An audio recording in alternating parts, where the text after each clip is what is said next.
Muy buenos días para todos. Hoy tenemos mucho volumen. Muchas gracias, muchachos, por estar aquí presentes. Hoy damos inicio a la programación de la Semana del Idioma. Del 21 al 26 de abril vamos a estar con una programación especial en todos los campus desde el Sistema de Información Bibliográfico. Esta semana queremos conmemorar la singularidad del lenguaje y deseamos para esta nueva edición generar espacios que contribuyan al fortalecimiento cultural y social, lo anterior a partir de actividades diversas y dinámicas que permitan el encuentro con el idioma, la oralidad, la memoria colectiva, la identidad y el patrimonio inmaterial. Justamente en esta ocasión nos proponemos a explorar el libro Rebelión en la Granja, novela de George Orwell, publicada en 1945, por su legado antropológico. Es una fábula política que retrata la caída de un régimen totalitario utilizando a los animales de una granja como metáforas de la Revolución Rusa y sus posteriores distorsiones. En la novela los animales se rebelan contra su opresor humano solo para encontrar que los líderes revolucionarios, los cerdos, terminan adoptando las mismas prácticas corruptas que sus predecesores. La obra sigue siendo profundamente vigente, ya que refleja cómo los ideales revolucionarios pueden ser fácilmente manipulados por aquellos que buscan el poder, mostrando los peligros de la tiranía y la corrupción. Su crítica a las estructuras de poder y la manipulación de la verdad resuena en contextos políticos contemporáneos, donde la opresión y la distorsión de la realidad siguen siendo problemas centrales en muchas sociedades. Rebelión en la Granja de George Orwell fue publicada por primera vez en 1945. La novela fue escrita en un contexto posterior a la Segunda Guerra Mundial y tiene una fuerte crítica al totalitarismo, especialmente hacia los regímenes soviéticos bajo Stalin.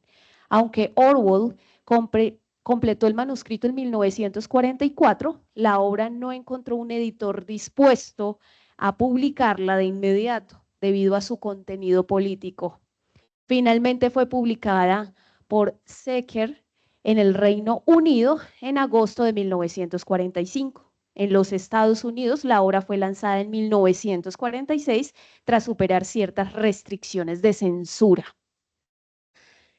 A lo largo de esta semana les contaba que tenemos una programación en todo el sistema de bibliotecas y hoy damos apertura en la sede Ibagué Espinal. Nos acompaña el profesor Johnny Khalid Giraldo Mora. Él se ha dispuesto para darnos esta conferencia que ustedes ven en pantalla.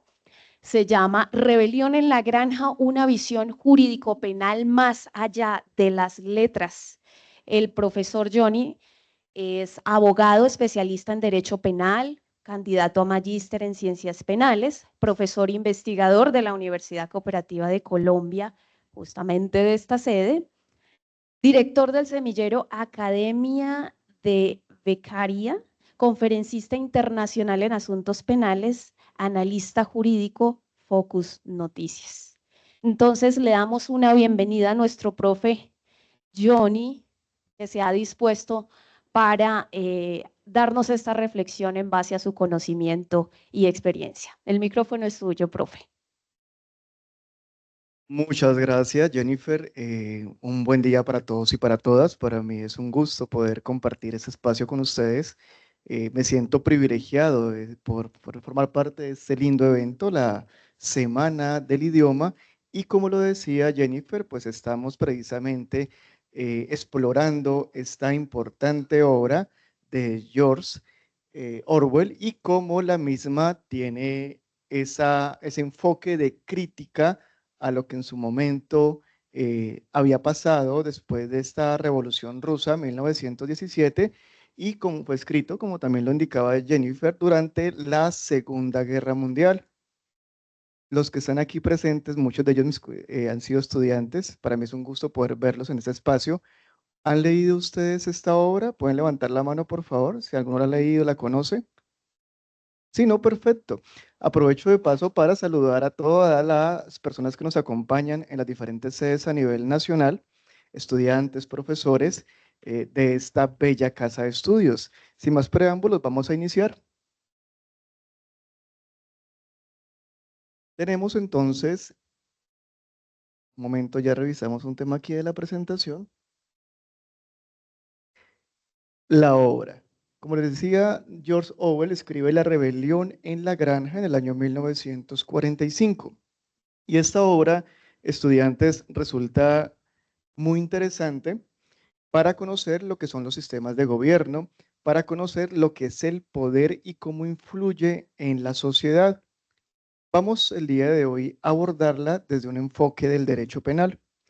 Pero primero, antes de ir directamente al tema de estudio, vamos a revisar brevemente de qué se trata la historia.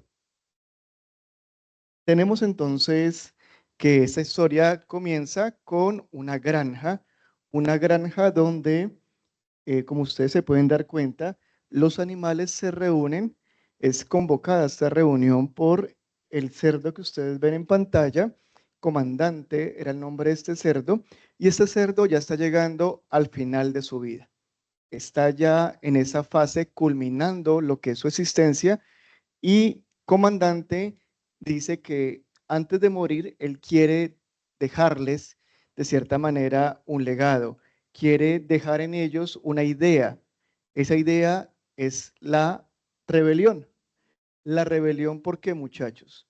Porque dice comandante que ha visto a través de los años como ellos, siendo animales, están siendo sometidos constantemente a una serie de abusos, de explotación, donde el dueño de la granja, un hombre de apellido Jones, lo que hace es aprovecharse del trabajo de los animales, obtener frutos a partir de ese trabajo y simplemente darles comida que apenas les alcanza para sobrevivir. Lo cierto es que este cerdo trata de dejar este mensaje en la granja, diciendo, miren, esto debe cambiar, esto no está bien, esto no es justo. Deberíamos nosotros poder culminar esta etapa de explotación y tomar el poder. Dice el cerdo de cierta manera que el hombre es el enemigo para el animal, que el hombre es el encargado de explotar y esclavizar a los animales, que por eso el gran problema que ellos presentan o que ellos tienen es la existencia del hombre. 3 días después de esta reunión, comandante fallece, pero la idea queda en el grupo de animales de la granja. Vemos en la imagen a Jones, quien tenía este mal hábito de estar consumiendo constantemente bebidas embriagantes, se la pasaba borracho y un día está tan ebrio que olvida alimentar a los animales, olvida hacerlo. Ellos llevan más de un día sin comer y desesperados tratan de buscar alimento. Es cuando las vacas ingresan, por decirlo así, aparte del establo, en donde hay comida y demás, y ellos, al ingresar a esta parte de la granja, pues empiezan a consumir los alimentos y hacen mucha bulla cuando están en esta actividad. John se despierta y cuando ve la algarabía, lo que hace es azotarlos, como pueden ver en la imagen, castigarlos. En ese momento se presenta un cisma, estudiantes, un rompimiento. ¿Cuál es? Los animales dicen, esto no puede seguir pasando, esto no es justo, y se levantan en contra de Jones, en contra del hombre. Lo atacan junto con otras personas que estaban en la granja y todos ellos salen huyendo. En ese momento la granja queda completamente sola y quedan los animales a cargo de esta granja. George trata de abordar esta historia como una fábula. Por eso cuando ustedes lean el libro van a encontrar que los animales hablan, se comunican entre ellos, inclusive empiezan a desarrollar una serie de capacidades propias del ser humano, como leer, escribir, entre otras cosas. Todo parece maravilloso, muchachos. Esos primeros días, después de que los animales logran rebelarse, pues están a cargo de la granja, todo funciona, se sienten completamente libres, han alcanzado eso que buscaban, que era precisamente sacar al hombre de sus vidas y todo parece funcionar de maravilla. ¿Quiénes quedan a cargo de la granja? ¿Qué animales? El escritor dice que por su inteligencia los cerdos son quienes quedan a cargo de la granja. ¿Han escuchado alguna vez que anatómicamente el animal más parecido al hombre es el cerdo? Lo que tiene que ver precisamente con órganos y demás. También es un animal muy inteligente. Entonces los cerdos y los perros son los que quedan encargados de la granja. Y al principio todo parece bien, todo fluye, ustedes lo ven en la imagen, y ellos en medio de la felicidad dicen, vamos a redactar unos mandamientos. Acaba de pasar la Semana Santa y seguramente ustedes recordaron los 10 mandamientos, ¿cierto? ¿Cuáles son, estudiantes? No robarás, no matarás, entre otros. Honrarás a padre y madre. En este caso, los animales hacen algo similar. Y miren lo que dice el mandamiento número 1. Todo lo que camina sobre dos patas es un enemigo, refiriéndose a los hombres. Mientras que los amigos son los que caminan en cuatro patas. Todo lo que camina sobre cuatro patas o tiene alas es un amigo. Los animales están estableciendo un nuevo régimen a través de la implementación de una serie de normas, donde entre ellas está que un animal no puede matar a otro animal, que un animal no puede, ojo a estos estudiantes, no puede tener los hábitos que tiene un ser humano. Entre ellos, bebidas embriagantes, entre ellos, usar ropa y también el tema de el uso, por ejemplo, de las camas, como lo hacemos nosotros. Todo parece muy bien, están los mandamientos, los cerditos que son los más inteligentes, ellos a partir de leer los libros de los humanos empiezan a desarrollar la escritura y por eso pues establecen en la granja los mandamientos. Y vemos ahí lo que sería una imagen de una vida pacífica, de ese ideal que se busca en la sociedad, muchachos, de alcanzar tranquilidad, paz, armonía, tal como podemos observarlo en esta imagen. Todo parece marchar de maravilla. Por supuesto que el hombre, y ustedes dirán, pero ¿cómo así que los animales se quedaron en la granja y qué pasó con los dueños? O sea, ¿se fueron y no volvieron? No. Jones, junto con otros hombres, trataron de recuperar la granja. Volvieron, pero los animales que actuaban como un equipo, liderados especialmente por dos cerdos, uno Bola de Nieve, el otro Napoleón, pues evitaron que el hombre pudiese nuevamente tomar la granja. Ellos seguían, en este caso, como dueños del lugar. Tenemos aquí en imagen a este cerdito que es Bola de Nieve. Decía que eran dos cerdos los que lideraban, Bola de Nieve y Napoleón. Bola de Nieve se caracterizaba por ser muy inteligente, pero también por pensar de forma conjunta. O sea, él buscaba el beneficio general. Y él dice, vamos a construir un molino, como ustedes lo ven acá en la imagen, porque ese molino nos va a ayudar a que los animales no tengan que trabajar tan duro, que sea más sencillo el trabajo y que tengamos más alimento. El problema, muchachos, es que tenemos a Napoleón, que es el otro cerdo, el cual tenía un enfoque de pensamiento diferente. Mientras Bola de Nieve pensaba en la comunidad, Napoleón pensaba en el poder. Y él decía, lo que tenemos es que sobrevivir. ¿Qué cuentos de molinos? ¿Eso para qué? Se somete a votación. ¿Qué hacemos? ¿Hacemos el molino o nos enfocamos en seguir trabajando fuerte y proteger la granja? Lo cierto es que cuando estaba a punto de ganar la votación Bola de Nieve, de forma intempestiva, Napoleón, con estos perritos que ustedes ven acá, atacan a Bola de Nieve y prácticamente lo expulsan de la granja. Y queda Napoleón como el líder de este grupo.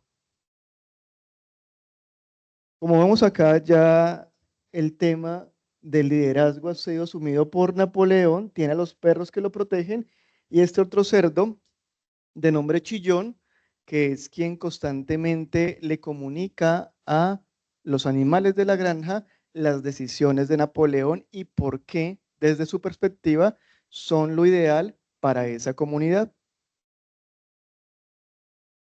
A medida que avanzan, muchachos, empieza anotarse en los cambios en Napoleón.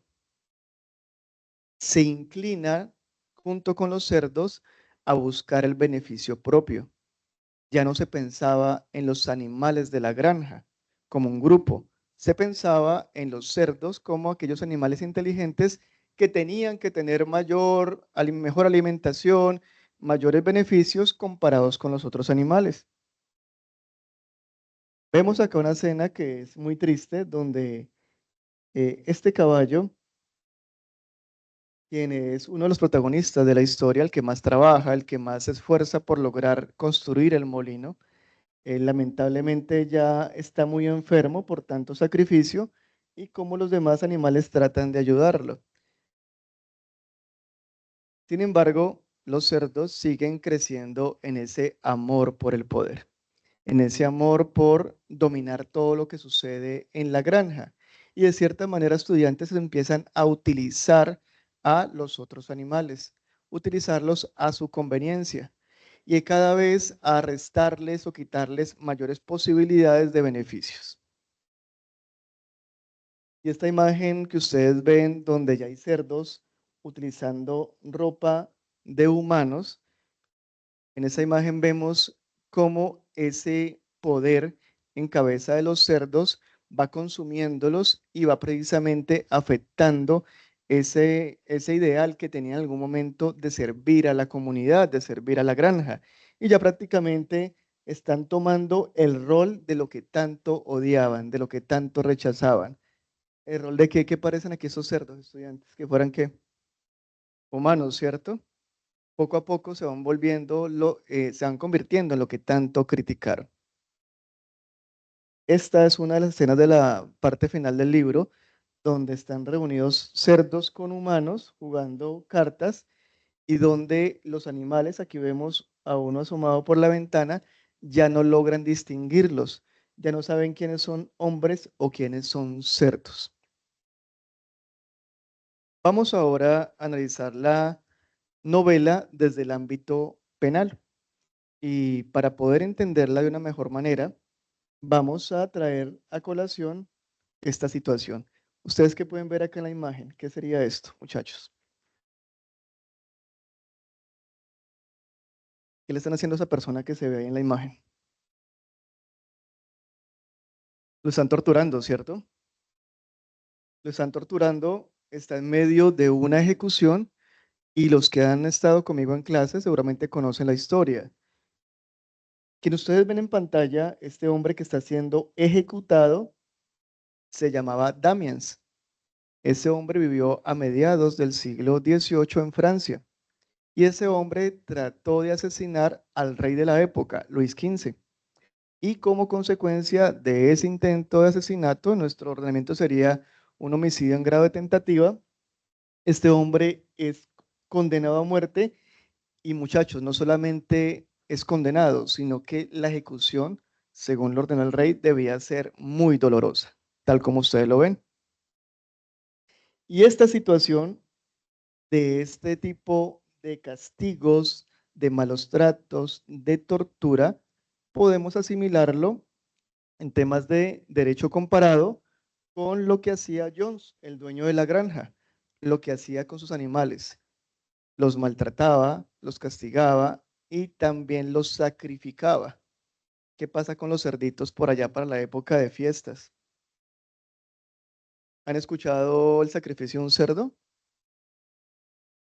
Seguramente es uno de los sonidos más estremecedores, porque ellos saben que van a ser asesinados y gritan. El cerdito grita cuando sabe que va a ser sacrificado. Esa situación que vivían con Jones antes de la rebelión, muchachos, podemos precisamente equipararla con lo que pasaba en la época de Becaría. Penas crueles tras castigos que resultaban ser inhumanos y como después se dan los mandamientos. La rebelión de los animales, en nuestro caso, el derecho penal, sería esta obra de los delitos y de las penas. ¿Han escuchado sobre ese libro? Resulta que César Beccaria, él, al ver lo grotesco de los castigos de su época, él escribe un libro y lo hace de forma oculta, en clandestinidad. Ese libro tiene como nombre De los delitos y de las penas. ¿Y qué hace Beccaria? Él lo que hace es precisamente criticar al sistema de la época, dice que es un sistema inhumano, pero no se queda ahí, no se queda solamente con la crítica, sino que va más allá, muchachos, que es lo que ustedes deben hacer precisamente como estudiantes. No basta criticar, es importante, por supuesto que sí, pero esa crítica siempre en lo posible debe ir acompañado de una propuesta de cambio. Eso hace Beccaria, critica el sistema de la época, el sistema penal, y a la vez hace una propuesta. Esa propuesta de Beccaria es conocido como los postulados de Beccaria. Él precisamente aboga por principios de legalidad, de proporcionalidad, entre otros. Y vemos aquí cómo al principio las cosas funcionan. La granja va de maravilla, una vez recién se da la revolución, o la rebelión en este caso, todo funciona bien, los animales están contentos y demás. Y podríamos llevarlo, muchachos, a la época de Beccaria, donde se cambia ese sistema que era inhumano y se pasa a algo conocido como el derecho penal humano, que actualmente nosotros en nuestro país lo conocemos como derecho penal constitucional. ¿Han escuchado el término dignidad humana? ¿Saben de qué se trata la dignidad humana? ¿O a qué les suena eso, muchachos? ¿Qué será la dignidad humana?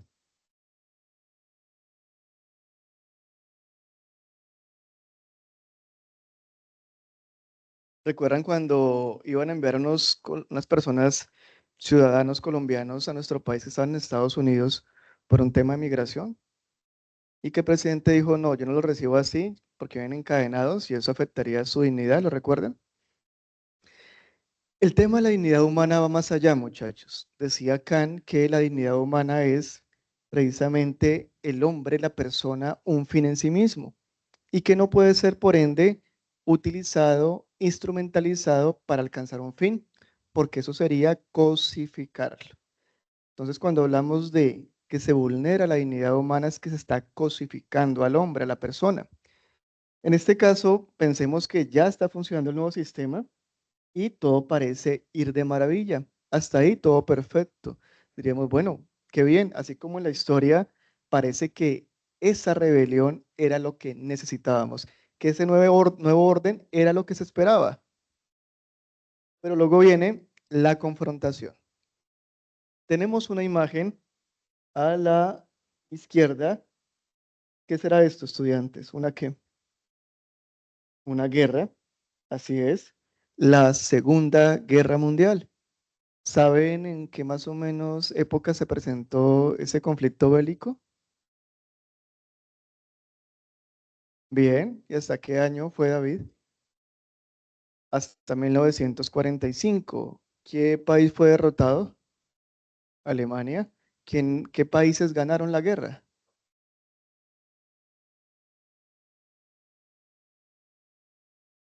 Sí, y falta uno, precisamente de donde es Rusia, así es. Y perdieron Alemania y queda Japón, que era la aliado que tenía Alemania. Vemos esa imagen, 1945, la Segunda Guerra Mundial. Y vemos aquí, muchachos, una representación de esa primera batalla que tuvieron los animales de la granja con el hombre. En esa imagen, ustedes aquí alcanzan a apreciar, hay unas personas, ellos vienen a tratar de recuperar la granja. Y los animales de forma organizada defienden su territorio e impiden que el hombre pueda nuevamente acceder a esas tierras. ¿Qué gran resultado generó en tema de derechos la Segunda Guerra Mundial? ¿Alguien lo sabe?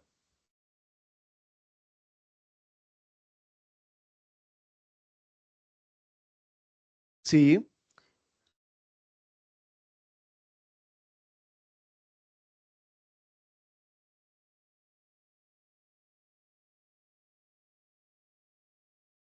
sí. Muy bien, derechos humanos. hubo una cantidad espeluznante, estudiantes, de pérdidas humanas, de vidas, millones, ¿cierto? Millones y millones. No solamente el pueblo judío, sino también muchos soldados de diferentes países y también civiles que no tenían nada que ver con el conflicto. Lo cierto es que a partir de ese suceso tan nefasto para la historia de la humanidad, se desarrollan los derechos humanos. Y a partir de los derechos humanos, muchachos, entonces tenemos aquí esta convención. ¿Cómo se llama? Convención Americana sobre los Derechos Humanos o de los Derechos Humanos. Esa convención, muchachos, que se da por allá en los 60, 70, tiene como finalidad establecer a nivel continental una serie de derechos que sí o sí se deben respetar. ¿Por qué? Porque son parte de la persona, del ser humano. Y esos derechos podemos nuevamente, en un tema de comparación, establecerlos o, en este caso, asimilarlos a partir de los mandamientos de los animales de la granja. Y es que el tema de los derechos humanos no surge porque sí. Acabamos de ver lo que surge a partir de la Segunda Guerra Mundial, de toda esta pérdida tan increíble de vidas, y se hace necesario a nivel internacional controlar este tipo de situaciones. Pero a partir de lo que ha sido la evolución del derecho penal, los derechos humanos y la granja, ¿será que se ha logrado ese propósito? ¿Se ha logrado, muchachos, alcanzar armonía, alcanzar paz en nuestra sociedad? ¿Qué creen ustedes? Y es un tema que trae George en su obra, porque él dice que los cerdos llegan a tal nivel de amor por el poder que empiezan a torturar a los mismos animales. Había un mandamiento en la granja de los animales que era que un animal no puede matar a otro animal. Estaba prohibido. Pero Napoleón, el cerdo que ustedes ven acá, él, en procura de mantener el poder, de que no se lo arrebaten, empieza a buscar enemigos donde no los hay.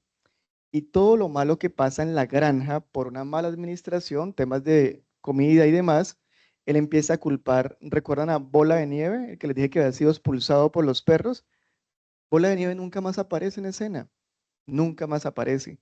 Pero él dice que es Bola de Nieve el que viene en las noches y afecta a la granja, el que daña los cultivos, que todo lo malo que pasa es por culpa de Bola de Nieve y que él tiene aliados, que tiene espías y empieza a obligar mediante tortura a otros animales a confesar un delito que no cometieron estudiantes. A decir, sí, somos aliados de Bola de Nieve, somos parte de él, somos agentes y estamos acá saboteando la granja. ¿Qué hacía con estos animales? Inmediatamente eran sacrificados, asesinados.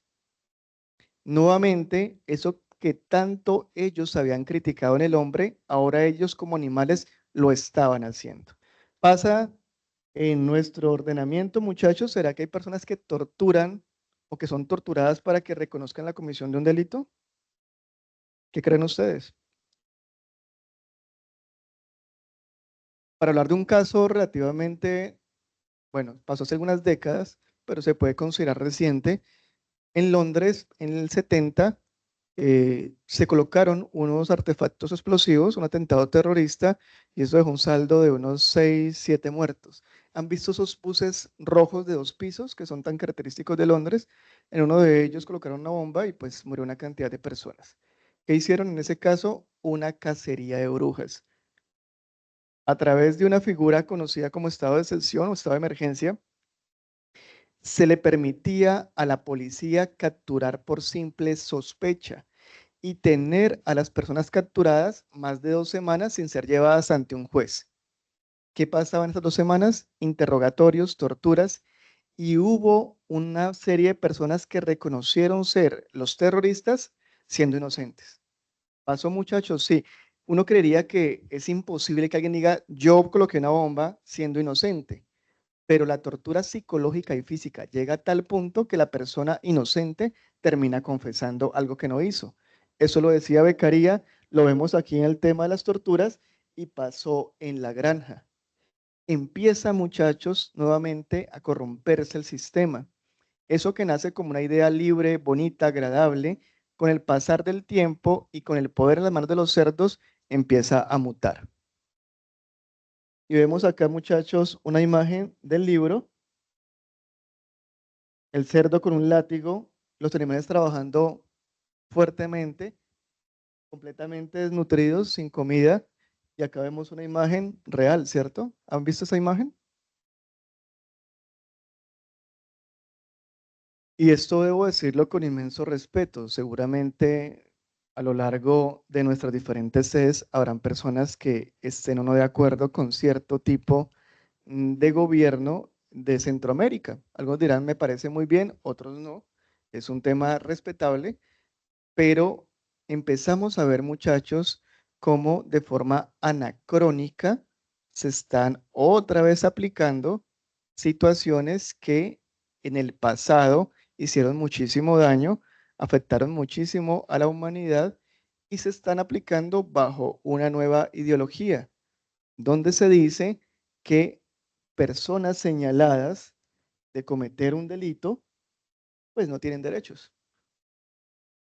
El tema aquí, estudiantes, tiene que ver con el debido proceso y la responsabilidad penal. Las personas que ustedes ven en esa imagen, los seres humanos, en su gran mayoría, no han sido condenados. Hay un principio fundamental en el derecho penal. ¿Han escuchado algo llamado presunción de inocencia? ¿Si han escuchado eso? Se presume inocente y debe ser tratado como tal. ¿Será que en esa imagen hay presunción de inocencia? Recuerden, muchos de ellos no han sido condenados, no han sido llevados ante un juez. Y ustedes dirán, profesor, pero es que tienen tatuajes. Sí. Y es que esos tatuajes quieren decir que son parte de una, ¿cómo se llama? Es una pandilla, de algún tipo de organización criminal. Sí, muchachos, pero otros no tienen ese tipo de tatuajes. Inclusive hay colombianos actualmente en cárceles de este país de Centroamérica, colombianos que no han sido procesados. Conozco el caso puntual de dos personas donde familiares se me han acercado y me han dicho, mira, es que pasa esto con mi sobrino, con mi hijo, está allá. Se fue por una oportunidad de trabajo y el único problema de él es que tenía tatuajes. Y han dicho que es que él forma parte de un grupo, esta pandilla, pero desde Colombia, simplemente por tener tatuajes. Eso, muchachos, es muy, muy peligroso. Hay un tema muy interesante que maneja el libro y es respecto a las cifras. A medida que avanzaba el tiempo en la granja, los animales empezaban a tener dificultades para comer. Cada vez había menos comida, era cada vez más la cantidad de trabajo que tenían que hacer, más horas de trabajo, pero iba un cerdo chillón y decía, mire, acá tengo las cifras de que ustedes viven mejor, de que hay más comida y de que hay menos trabajo. ¿Y qué decían los animales? Bueno, si él trae las cifras es porque así debe ser, porque las cifras lo dicen. Hay que tener mucho cuidado con el tema de las cifras, más cuando las mismas cifras vienen directamente de quien ostenta el poder, porque muchas veces, muchachos, esas cifras no corresponden a la realidad. Esta imagen es poderosa y desde ya debo aclarar para que no haya confusión que corresponde a el libro, donde ya el cerdo que ostenta el poder llega a volverse como el hombre. Ustedes lo ven erguido, lo ven con ropa y lo ven dirigiendo a toda una granja. Esta imagen hace referencia exclusivamente al libro. Bueno, con ella no estoy tratando de hacer algún tipo de analogía con algún presidente o mandatario de la actualidad. Es simplemente el libro, para que no sea malinterpretada. Resulta que esos mandamientos que ustedes hace un momento conocieron, el que los animales entre ellos se cuidan, no se matan, que entre ellos se respetan y demás, a medida que avanzaba la granja, iban siendo modificados, modificados a favor de quien ostentaba el poder, Napoleón. Llegó al punto de decir que se podía matar a otro animal siempre y cuando hubiese un motivo para hacerlo. Al final, muchachos, después de un largo periodo donde aquellos animales que participaron de esa primera etapa de lo que tenía que ver con la rebelión, ya la mayoría habían muerto, fue desapareciendo ese ideal, ese recuerdo de esa rebelión. Ya los que estaban a la actualidad se habían acostumbrado a ese sistema. Y de un momento a otro, ya los mandamientos también desaparecieron, 7, y fueron reemplazados por una sola frase, que es la siguiente. Todos los animales son iguales, pero algunos animales son más iguales que otros. George, cerrando su novela, trae a colación esta frase que resulta poderosa, estudiantes. Y ya con eso también voy finalizando. Es una frase muy interesante porque muestra la evolución de las normas establecidas en la granja y cómo quien ostentaba el poder las fue modificando a su antojo y a su conveniencia. Y al final ya los mandamientos desaparecen y lo que tenemos es esta frase. ¿A qué creen que hace referencia cuando dicen algunos animales son más iguales que otros? ¿Será que eso es igualdad? Es una frase que seguramente si la analizamos de diferentes puntos de vista, filosófico, legal y demás, encontraremos diferentes significados. Lo cierto, muchachos, es que en la actualidad se están abordando frases guardando la proporcionalidad similares. Y la frase que colocó a continuación lo hago con inmenso respeto, pero netamente desde un ámbito académico, porque pues, la mayoría de los que están en este auditorio pues, son estudiantes de Derecho, también a nivel nacional, habrán de otras áreas del conocimiento, y eso es maravilloso también, pero estudiantes, nosotros abogamos por el respeto de los derechos humanos. Y los derechos humanos son para los humanos. La siguiente frase que ha sido dicha últimamente, pues de cierta forma guarda mucha similitud con la frase de Napoleón. Y es esta. ¿Alguien puede leerla, por favor, en voz alta? Nelson, que estás acá cerca, ¿puede leer esta frase en voz alta, por favor?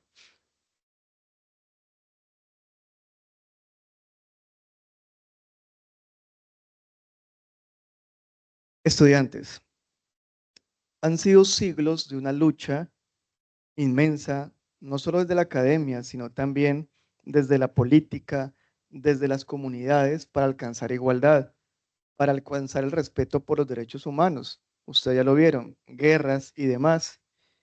Y este tipo de manifestaciones nos llevan a un escenario netamente desproporcionado y peligroso, donde se restringe de cierta manera los derechos a una persona que ha sido señalada de la comisión de un delito. Hay una frase muy interesante que generalmente utilizo en algunos eventos y es una frase de un profesor italiano, la cual dice lo siguiente: toda persona honorable, como ustedes, estudiantes, como nosotros, puede estar convencida de que jamás cometerá un delito, ¿cierto? Pero hay de aquel necio que crea que jamás será procesado. Es un tema completamente diferente. Y esa persona que está siendo procesada, siendo inocente, es cuando dice, ¿y mis derechos dónde están? ¿Y mis garantías? Por eso, este tipo de manifestaciones resultan extremadamente peligrosas. La injusticia en cualquier lugar es una amenaza para la justicia en todas partes. Martin Luther King. Muchas gracias por la atención a todos. Ha sido para mí un gusto poder acompañarlos en este espacio.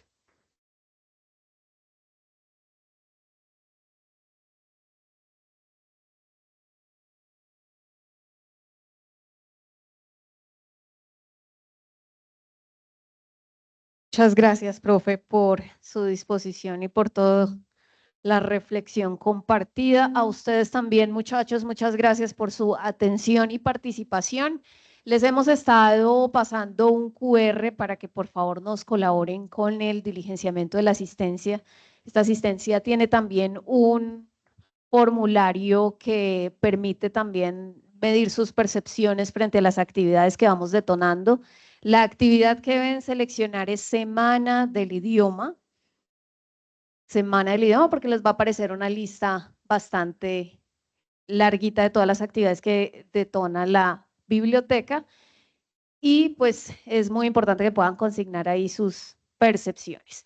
Muchísimas gracias, profe, por su tiempo. A las personas que nos acompañaron en línea, muchísimas gracias. Esta grabación va a ser publicada en el repositorio institucional y también en el canal de YouTube del Sistema de Bibliotecas. Feliz resto de día a todos.